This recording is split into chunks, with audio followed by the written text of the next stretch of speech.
आज मु आपण मानक सहित शेयर करबा पई नहीं आसी समस्तंकर प्रिय बहुत ही टेस्टी पास्तार रेसिपी।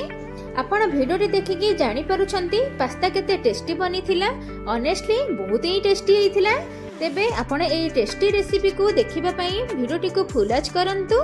जदि पसंद आसीबो ताले लाइक करिवे, शेयर करिवे। आपण जदि मो चैनल ले नुआ आसीथिबे ताले सब्सक्राइब करि देबे। एबे चलंतु हमर रेसिपीटी को स्टार्ट करि नबा। हेलो फ्रेंड्स, मु रोजालिन आपण मानकु स्वागत करूछि आरएस सानवी होम कुकिंग को। पास्ता बनैबा पई प्रथमे मु पानी को भलसे गरम करि नेछि। एबे हमें सेथिरे दे दवा पास्ता। आपण ठीक पानी गरम हेई सरला परे ही पास्ता पकेइबे, जमा ठंडा रे भी पकेइबेनी। एइठ मु पानी भलकी गरम करि सारला परे ही पकौछि। पास्ता को देई सरला परे सेथिरे हमें तेल देई दवा। तो ये मु गोटे चम्मच रु 2 चम्मच रिफाइन तेल दे दोछि। रिफाइन तेल को दे सारा पर सबुतिक को भलसे टिके मिक्स करि नबा। एबे हमें पास्ता को हबा पई 10 रु 15 मिनिट पर्यंत छाड़ी दबा।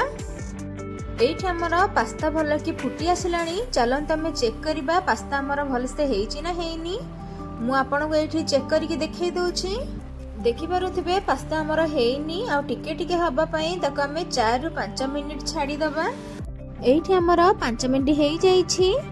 देखि पारुथिबे पास्ताटा भी हमर पूरा परफेक्टली हेइ जाइछि। मु आपन को आउथरे चेक करिके देखै दोछि। देखि पारुथिबे बहुत बढ़िया से सिझी जाइछि। एठी मु पास्ता रु भल कि पानी बाहर कर नै जाइछि।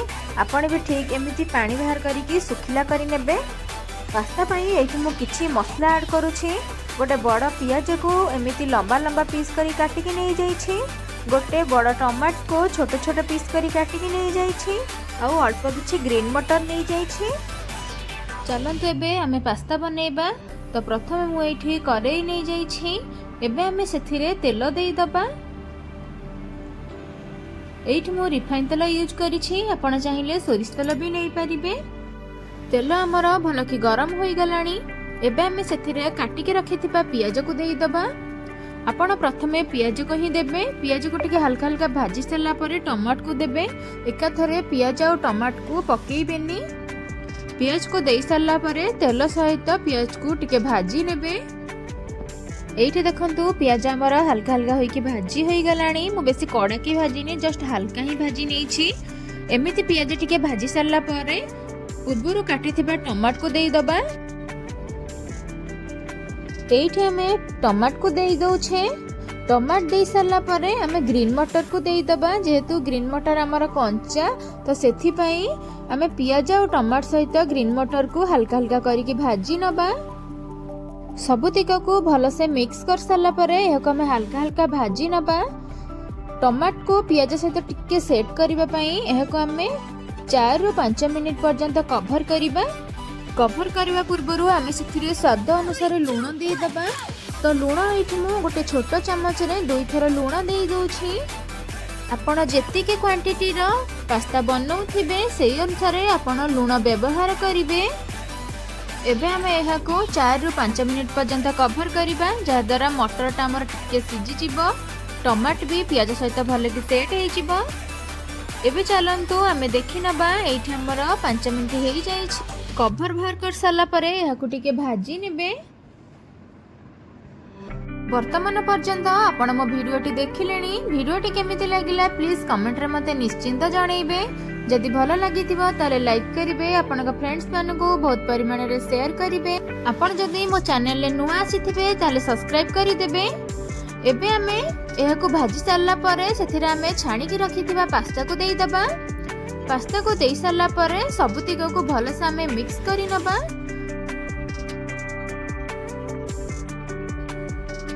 सेथिरे हमें मसला ऐड करि नबा। तो एठी मु 2टी मैगी मसला ऐड करिछि। जे मैगी हमें खाउ थाउ सेही मैगी रो मसला मु ऐड करि नेछि। आपण चाहिले 5 टंकिया मैगी मसला मिलुछि, सेटा भी पकेई परिबे। आपण पाखरे जदि मैगी रो मसला रखिचंती ताले सेटा भी पकेई परिबे।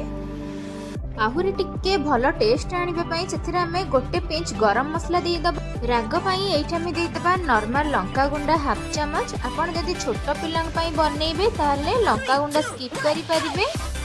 ଏଇଠି ମୁଁ ଆଉ ଲୁଣ ୟୁଜ୍ କଲିନି କାରଣ ପିଆଜ ଆଉ ଟମାଟୋ ଭାଜିଲା ବେଳେ ସେତେବେଳେ ମୁଁ ଲୁଣ ୟୁଜ୍ କରିଥିଲି, ତ ସେଥିପାଇଁ ମୁଁ ଲୁଣ ୟୁଜ୍ କଲିନି। ଆପଣ ଚାଖିକି ପରେ ବି ଲୁଣ ପକେଇ ପାରିବେ। ଏବେ ଆମେ ସବୁତିକକୁ ଭଲସେ ମିକ୍ସ କରିନେବା, ଯାହାଦ୍ୱାରା ମସଲା ପାସ୍ତା ସହିତ ଭଲସେ ସେଟ୍ ହେଇଯିବ, ଖାଇବାକୁ ବହୁତ ହିଁ ବଢ଼ିଆ ଲାଗିବ। ଆପଣ ଏମିତି ଟିକେ ପରେ ଟିକେ ପାସ୍ତାକୁ ଭାଜି ନେଉଥିବେ, ନହେଲେ ଆମର ତଳେ ଲାଖିଯିବ। ଏଇଠି ଆମର ପୁରା ପାସ୍ତା ରେଡି ହେଇଗଲାଣି। ଦେଖିପାରୁଥିବେ କେତେ କଲରଫୁଲ ଦେଖାଯାଉଛି, ଖାଇବାକୁ ବହୁତ ହିଁ ଟେଷ୍ଟି ହେଇଛି। ଏଇଠି ମୁଁ ଗୋଟେ ବାଉଲରେ ସର୍ଭ କରି ନେଉଛି। ଆପଣଙ୍କୁ ମୋର ଏଇ ପାସ୍ତାର ଭିଡ଼ିଓଟି କେମିତି ଲାଗିଲା ମୋତେ କମେଣ୍ଟରେ ନିଶ୍ଚିନ୍ତ ଜଣାଇବେ। ଯଦି ଭଲ ଲାଗିଥିବ ତାହେଲେ ଗୋଟେ ଲାଇକ୍ କରିବେ, ସବସ୍କ୍ରାଇବ୍ କରିବେ, ଆପଣଙ୍କ ଫ୍ରେଣ୍ଡସ୍ ମାନଙ୍କୁ ବହୁତ ପରିମାଣରେ ସେୟାର କରିବେ।